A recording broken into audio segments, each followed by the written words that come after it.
Hi everyone, welcome back to my channel. I'm Huck. Today I'm doing my May and June book haul. So I have a lot of books to talk about because I'm combining May and June. This year I have been trying to do monthly book hauls as a way of like managing the number of books that I buy each month, or the number of books that I have to talk about in my videos, because book hauls can get pretty lengthy. Since I did not post my haul in May, that means that we're combining May and June together. So this is going to be a long video. I'm gonna be going through the books relatively quickly, I think, just because I have so many to talk about.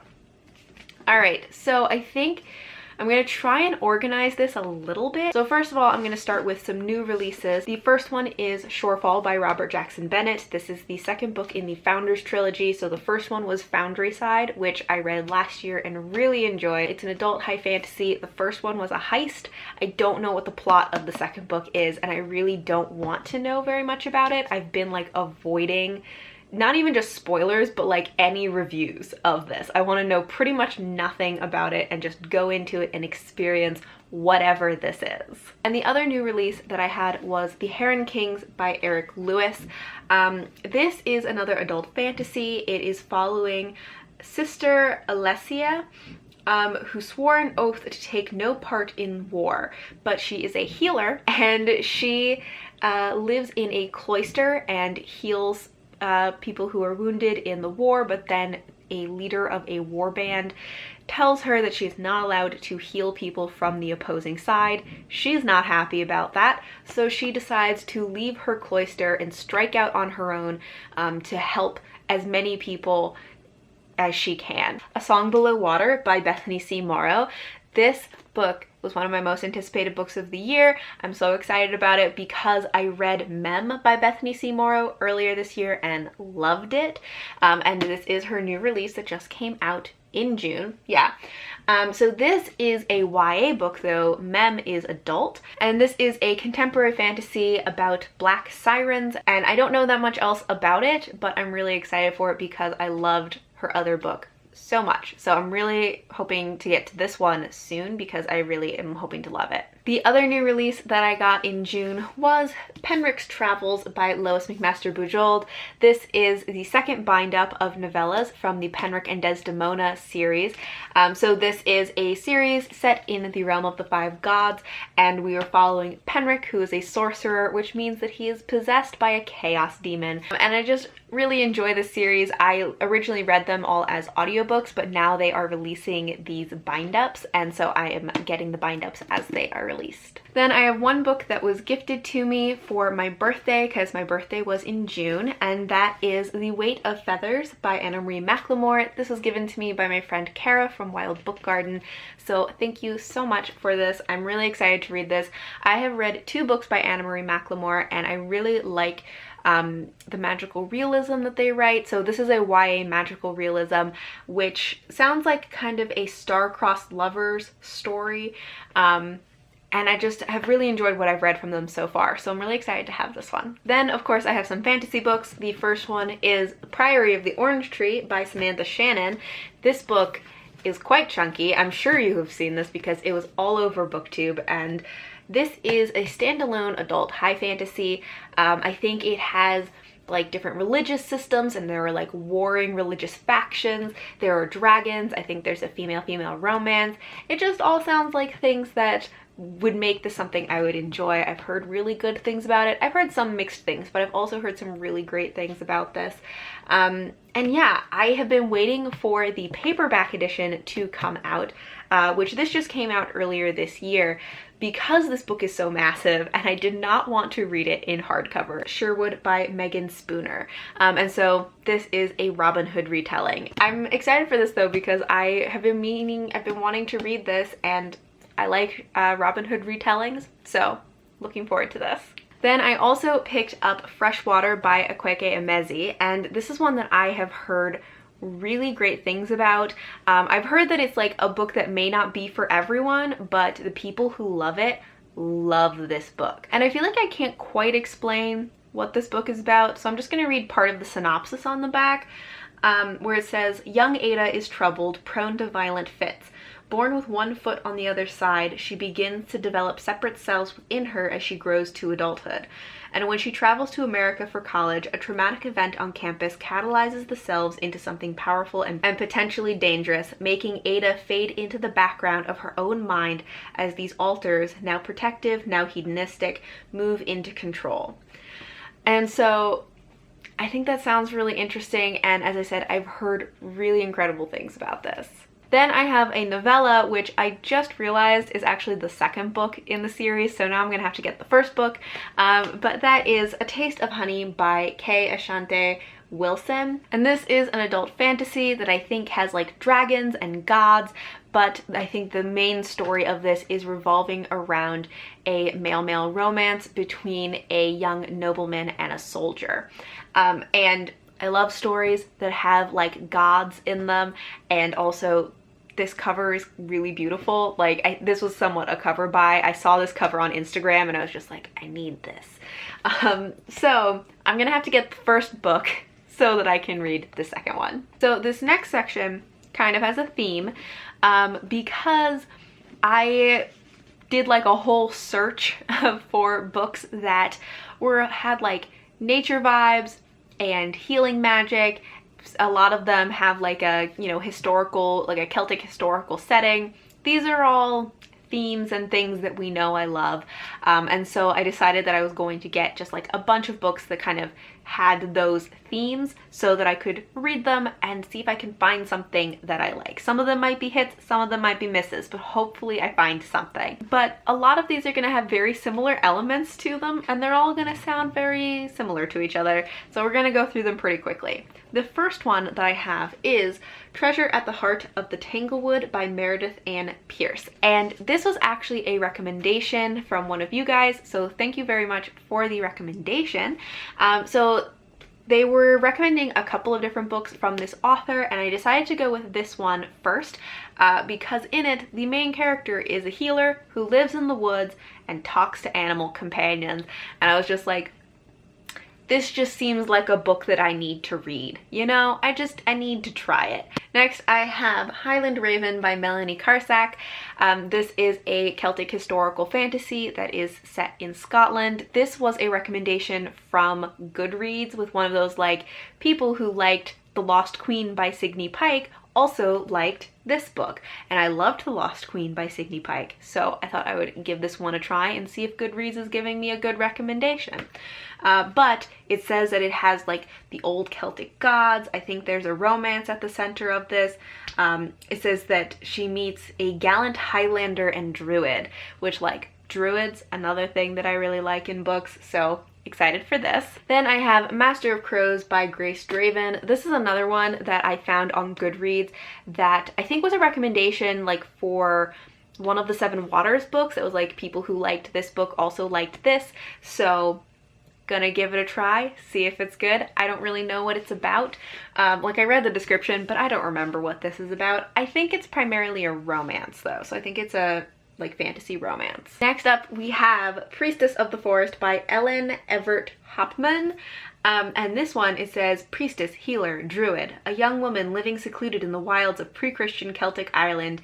Ethne has, I think that's how you say her name, Ethne has trained in the ways of the druid, skilled in medicinal herbs, gifted in leadership, and bound by sacred oaths to serve her people. So those are all things that I love. Priestess, healer, druid, you know, it's set in pre-Christian Celtic Ireland.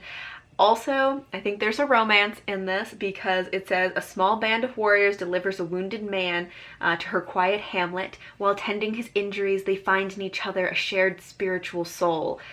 So that, you know, it just sounds like this is going to be fun, and I hope this is going to be right up my alley. Then I have Daughter of Ireland by Julian Osborne McKnight. And this is another one that says, you know, Aisling is a druid priestess of ancient Ireland and a visionary. She is raised according to the ancient ways and seeking to use her gifts to keep the old magic strong. So it's another one about a druid priestess trying to protect the old ways and the ways of her people. So excited for this one also. And the last one that's like kind of in this category is Isle of Winds, book 1 of the Changeling series by James Fahey. This is a middle grade that is about a boy named Robin who lives with his grandmother and appears to have a normal life, but then suddenly finds out that he might actually be a changeling and one of the last of the Fae. And that just sounded really fun. I also really enjoy this cover. This is not a usual like middle grade style cover, I feel like, but I really like it. So this was also kind of a cover buy. Then I have a sci-fi, which is The Weight of the Stars by Kay Ankrum. And this is, I think, a YA sci-fi that is very character focused from what I have heard. Really what I've heard about this is that people love the characters. The only complaints that I've heard about it are, I think, about the plot. And from the blurb on the back, I can't even really tell what the plot is. But from the reviews that I've seen and how much people say they love the characters in this, I really wanted to read this. I've been wanting to read a Kay Ankrum book for a while because I think she also has a book called The Wicker King, which I'm also kind of intrigued by. So I'm hoping to really love this one because I would like to also read The Wicker King. I have Lagoon by Nnedi Okorafor. So Nnedi Okorafor is an author that I have really enjoyed her books in the past. I really love her Binti trilogy. This is, I think, like a sci-fi thriller maybe about aliens landing on Earth and kind of like what happens when aliens show up. So I'm really excited to have another book by Nnedi Okorafor. Another author that I have read and really liked in the past is Octavia Butler, and so I picked up Parable of the Sower. So this is the first book, I think, in a duology, and I have heard really great things about this. I have also heard that some of the events that are going on in this are like scarily close to what is actually going on in the world right now. And I think that this is about a woman who is kind of creating a new religion or something, and she's traveling across the United States and kind of gathering like followers as she goes, and she's sort of building this philosophy of, or this like ideal of how humans should live and interact with each other. Then I have a book that is kind of a near future like environmental apocalypse, but also a historical fiction, which is Greenwood by Michael Christie. I heard about this from Sara from Sara the Dreamer. So it is about this family that has had a connection to a grove of trees that's on this island in, I think, in British Columbia. And so the main, like the perspective that we start with is in this like near future. It's like 20 years from now that, you know, there's been this environmental apocalypse and pretty much all of the trees are wiped out except for a couple of places in the world, one of which is this one island, and the main character is a tour guide on this island. But then the rest of the book is kind of going back generation by generation to show how her family has been connected to these trees in every generation and kind of what their relationship to these trees are. So I don't know, I just think that sounds really interesting. It's not like really my usual thing, but it is about trees, so I'm excited about that. My one historical fiction book, which was The Forever Queen by Helen Hollick. So this is part of a series. It's technically the second book, but it's like a prequel. But I looked this up and they said that you could read this one first because it's actually a prequel, and this one sounded more interesting to me. So this is set in Saxon England in 1002.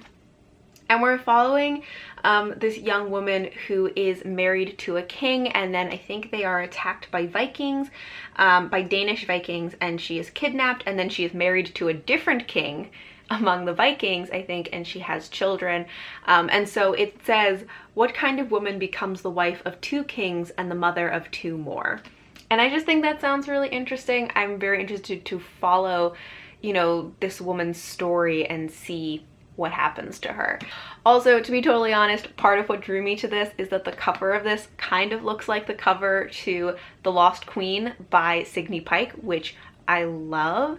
And so looking at this cover, you know, my brain just went like, this makes sense. This is gonna be a good book because the covers look the same.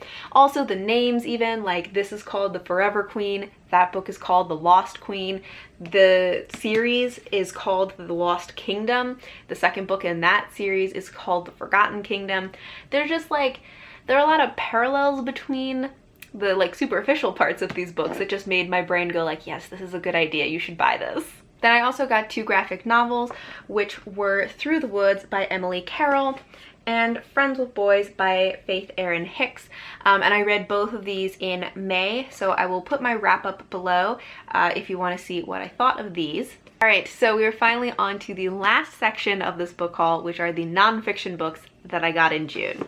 First up, we have White Rage, The Unspoken Truth of Our Racial Divide by Carol Anderson, and White Fragility, Why It's So Hard for White People to Talk About Racism by Robin DiAngelo. And so both of these I was reading as part of the Blackout Buddy Read, so I have already finished both of these, and these will be in my June wrap up. Then I also picked up How to Be Anti-Racist by Ibram X. Kendi and So You Want to Talk About Race by Ijoma Oluo. And I'm really excited to read these. I have heard really good things about them, and I'm planning to get more books about anti-racism, but these are the ones that I decided to start with after reading these 2. So those are all the books that I got in May and June. If you have read any of these, let me know, and let me know what you thought of them, or let me know which of these books you are most interested in seeing me read and hearing my thoughts on them. But thank you all for watching, and until next time, bye!